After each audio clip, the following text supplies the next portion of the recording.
भीषण महामारी की तरह फैला हुआ रोग है जिसे हस्त क्रिया कहते हैं, अंग्रेजी में जिसे मास्टरबेशन कहते हैं। इस हस्त क्रिया के द्वारा आगे चल करके वो नितांत नपुंसकता को प्राप्त हो जाता है। अब चिड़चिड़ा स्वभाव हो गया, एकदम निराश, हताश, उदास, अब क्या करें, शरीर नष्ट कर दें, और डिप्रेशन में पहुंचने लगे। हस्त क्रिया से संपूर्ण शरीर ढीला, फीका, दुर्बल, कमजोर और रोगों का प्रादुर्भाव होने लगता है। खड़े भोजन नहीं पाना चाहिए, लेटे भोजन नहीं पाना चाहिए, चलते हुए नहीं पाना चाहिए। बहुत गर्मा गर्म भोजन ब्रह्मचारी को नहीं करना चाहिए। इस महारोग का आना सहज है, पर इससे पिंड छुड़ा लेना बहुत ही कठिन है। किसी डॉक्टर की ना किसी दवा की कोई सामर्थ्य नहीं इसको छुड़ा सके। बहुत गौर से सुनना, और प्रायः इसको बहुत हल्के में लेकर के अपने जीवन को नष्ट किया जा रहा है। चाहे पुत्र हो या पुत्री, शिष्य हो या शिष्या, उसको ये बात समझावें कि ब्रह्मचर्य ही आपको लौकिक पारलौकिक उन्नति दिलाएगा। जैसे आप सुन रहे हो तो आपको चोट पहुंचाएंगे शब्द, या आपको उठाने की कोशिश करेंगे। अगर आपने पकड़ लिया शब्द का सहारा तो उठ जाओगे, कोई औषधि नहीं बचा सकती, आप स्वयं बच सकते हो। आप में अभी भगवान ने सामर्थ्य दी है। एक भीषण महामारी की तरह फैला हुआ रोग है जिसे हस्त क्रिया कहते हैं, अंग्रेजी में जिसे मास्टरबेशन कहते हैं। इससे बालकों से लेकर के बड़े तक का ये संहार कर रहा है महामारी। कौन सी महामारी? ये हस्त मैथुन, ये हस्त क्रिया। इससे बढ़कर नाशकारी कोई रोग नहीं है। बहुत ध्यान देने योग्य बातें हैं। आज शर्माया जाता है बातें अपने बच्चों से पूछने में, या अपने शिष्यों को उपदेश देने का यही समय नहीं। उपासना की नींव तो मजबूत होनी चाहिए, तब तो उपासना का मैल खड़ा है। कैसी बातें कर, क्रियाएं कर रहे हो, तुम्हें शर्म नहीं आ रही, गंदे आचरणों में उतर रहे हो, शर्म नहीं आ रही, और उनका निवारण कैसे होना है इस बात के सुनने और बोलने में तुम्हें शर्म आ रही, कैसी मूर्खता छा रही। ये कराल काल के पंजे में फंसा करके जीवित रहने पर भी मुर्दे के समान कर देता है। ये बड़ा दुर्भाग्य हो रहा है कि आज हमारी समाज इससे पीड़ित होती चली जा रही। इस दाम में सायंकाल के समय कुछ समय चर्चा होती थी, तो जो पुराने हैं उनको याद होगा, 70-75 वर्ष के उन्होंने माइक में कहा था कि पूर्व बचपन की अभ्यास आज तक नहीं छूट पा रही, मुझे बचा लो। बड़ा आश्चर्य हुआ था कि इतना समय जब इस ब्रह्मचर्य के विषय में चर्चा हुई, उन्होंने सुना, तो वो चूंकि कहीं ना कहीं पवित्रता हृदय में थी, तो बोल पड़े माइक में खड़े होके कि इतनी आयु है पर मैं ऐसी गलती आज भी करता हूं, अब मुझे बचा लो। इस महारोग का आना सहज है, पर इससे पिंड छुड़ा लेना बहुत ही कठिन है। किसी डॉक्टर की ना किसी दवा की कोई सामर्थ्य नहीं इसको छुड़ा सके।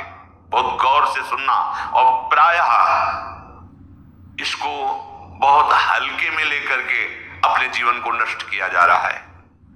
ये सबसे बड़ी क्रूरता अपने साथ तुम कर रहे हो। यदि हस्त क्रिया के द्वारा अपनी जीवनी शक्ति को नष्ट कर रहे हो, आपकी नस नाड़ियों से जीवनी शक्ति निचुड़ रही है,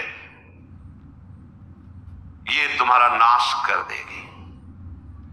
इस क्रिया से जितनी हानि उठानी पड़ती है वो हम वर्णन नहीं कर सकते। ये अनिष्टकारी क्रिया खिलवाड़ में सीख जाते हैं बच्चे।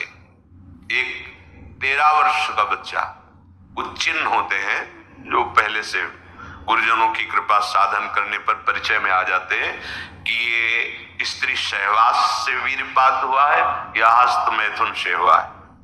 देखा, पहले तो मना किया नहीं, फिर जब और जोर दिया कि भाई इसमें तुम्हें लाभ मिल जाएगा अगर आप स्वीकार करो। हाँ, दिन में 3-3, 4-4 बार बच्चों का काम खिलवाड़, उनको खिलवाड़ लग रहा है। ऐसा लग रहा है कि बहुत अच्छा मार्ग मिल गया जिससे हम सुखी हो जाएंगे। दुर्दशा ये हो गई कि 13 और 14 वर्ष का बच्चा वो इतने बड़े रोग से ग्रसित हो गया कि लघु शंका करते ही जो महान शक्ति उसका पतन। अब न भजन में रुचि, न किसी सेवा में रुचि, पागलों जैसी बात। तुमको समझाया जी क्या स्मृति का लोप हो रहा है, कोई उत्साह नहीं, एक जीवन मृत तुल्य बच्चा है यार, बच्चा, जहां कहीं कोई गुंजाइश नहीं। जैसे अग्नि के ऊपर चला जाए तो कैसे चला जाएगा, एकदम पैर ऐसे ये अवस्था किशोर अवस्था है, ब्रह्मचर्य पूर्ण जीवन, एकदम उछलता हुआ जीवन, तेज, कैसा भी कोई हो। किशोर अवस्था बड़ी सुंदर अवस्था होती है, प्रकाश आता है, क्योंकि उस समय तक गलत संबंध। आज तो किशोर अवस्था प्रारंभ होने से ही ये दुर्दशा, मोबाइल, कुसंग, ये सब बहुत नष्ट कर रहा है, इसे खिलवाड़ समझा जाता है। और दुर्भाग्य की बात कि जो हमारे सलाहकार हैं वो उनको कहते हैं इससे रिलैक्स हो जाओगे। वो अंग्रेजी का शब्द है वो, हाँ कौन सा, जो भी स्टेशन हो फ्री स्टेशन, बोले उससे मुक्त हो जाओगे, होश में, होश में। ये उन महापुरुषों के वचन है जो ब्रह्माकार वृत्ति में स्थित है। जैसे किसी लकड़ी में घुन लग जाता है और वो खोखली हो जाती है, ऐसे ही शरीर जर्जर हो जाता है। बहुत बहुत सावधानी की जरूरत है। ये मतलब इस हस्त क्रिया के द्वारा आगे चल करके वो नितांत नपुंसकता को प्राप्त हो जाता है। नशों में ऐसा दौर्बल्य, ऐसी कमजोरी आ जाती है कि सहवास के लिए सोचा मात्र खत्म हो गया, सहवास की योग्यता खत्म हो जाती, गृहस्थ मार्ग में चलने लायक नहीं रहता, संतान उत्पन्न करने की सामर्थ्य नहीं रहती। बहुत सावधानी की जरूरत है, इसे खिलवाड़ मत समझो। किसी भी औषधि में, किसी भी डॉक्टर में कोई भी ऐसा उपाय नहीं है जो इसे छोड़ सके। आपकी स्वीकृति ही एकमात्र है, सत्संग ही एकमात्र है, भगवत चिंतन, भगवत कृपा ही एकमात्र उपाय है कि इस महान रोग से, और ये वायरल की तरह फैल रहा है, जैसे कोरोना वायरल है तो ऐसे फैल रहा है। छोटे छोटे बच्चे जो अभी जानते भी नहीं, वो इतने से संस्कार पड़ रहा है, अच्छा लग रहा है। अब वो जीवन भर, अगर अभी तो नहीं, अभी सुधर जाए, नहीं जीवन भर नहीं रोक सकता, नहीं रोक सकता। या तो सदगुरु कृपा हो जाए और बहुत शासन हो और वो स्वयं उस शासन को स्वीकार करे तो निकल सकता है, नहीं बड़े बड़े इस महामारी से नहीं निपट सकते। इसके लिए कोई इंजेक्शन नहीं तैयार हुआ अभी तक, ये आप जाओ रोग खत्म। ये स्वयं स्वीकृति में बैठा हुआ महामारी है और ये वायरल की तरफ फैल रहा है। नवीन पीढ़ी का सर्वनाश।